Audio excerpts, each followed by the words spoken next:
This is a great time to address ourselves. If we put in enough effort, we can come out physically fitter, mentally more stable, energetically stronger, and spiritually with more potential.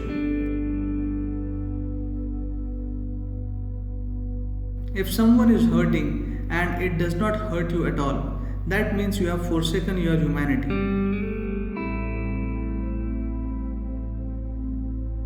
Whatever comes our way, let us ensure that we handle it gracefully.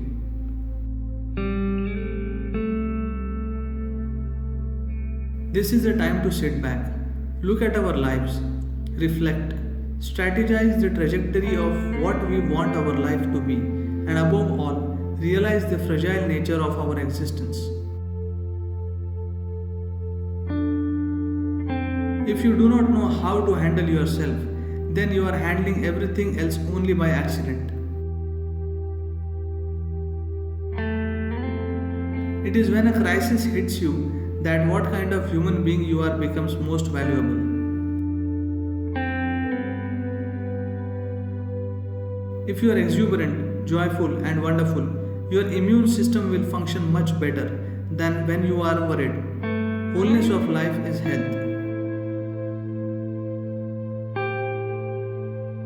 For those who are on the spiritual path, being alone, keeping a distance from people, and becoming silent are not issues, these are opportunities.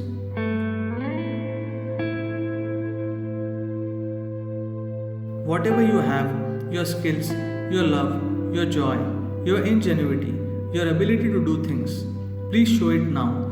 Do not try to save it for another lifetime. A human being who is joyful, responsible, with a little bit of sense, can deal with challenging situations much better than those who are dead serious about everything.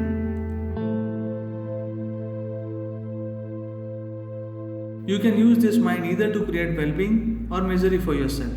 Everyone has this choice.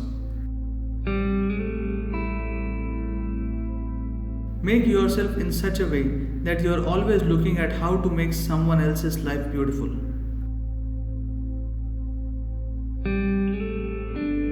The more you become conscious of your actions, the more you gain control over what happens within you and to a large extent around you.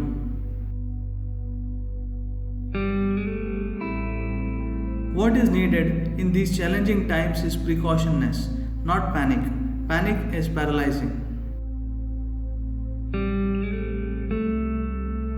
If you touch the still core within yourself, you will touch the original nature of your existence.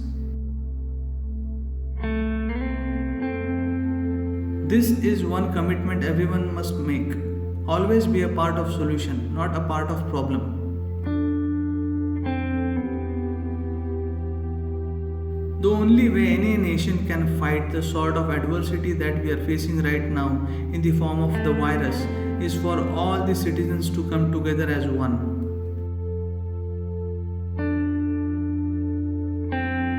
This is a culture where temples were built to raise human consciousness. These are structures dedicated to unravel the process of ultimate liberation.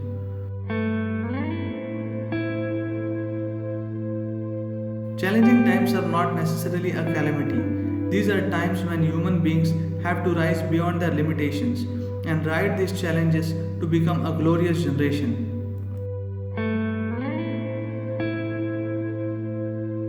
Even if you practice yoga for all the wrong reasons, if you do it right, it still works.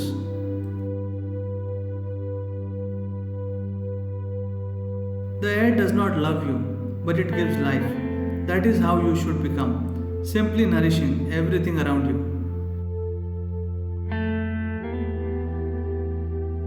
Mother Earth is so generous and effervescent. If only we give her the chance, she will restore everything in absolute abundance and beauty. This is a time to get yourself into top gear because the way we were doing things in the past may not work in the future. If you turn inward, you will find a space where there is solution for everything.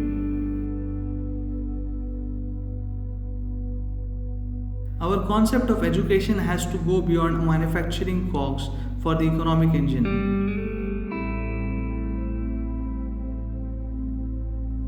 Devotion means keeping your intellect aside to let a larger intelligence function through you. Hatha Yoga is not bodybuilding business.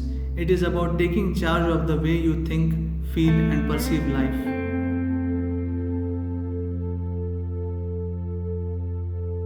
If you are constantly facing new situations, it means you are living a life of growth and great possibilities.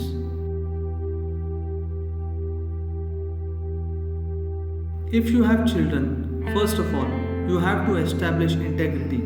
Your words and your actions should match. A life of excess is not a good life. Excess of anything leads to perversion and depression.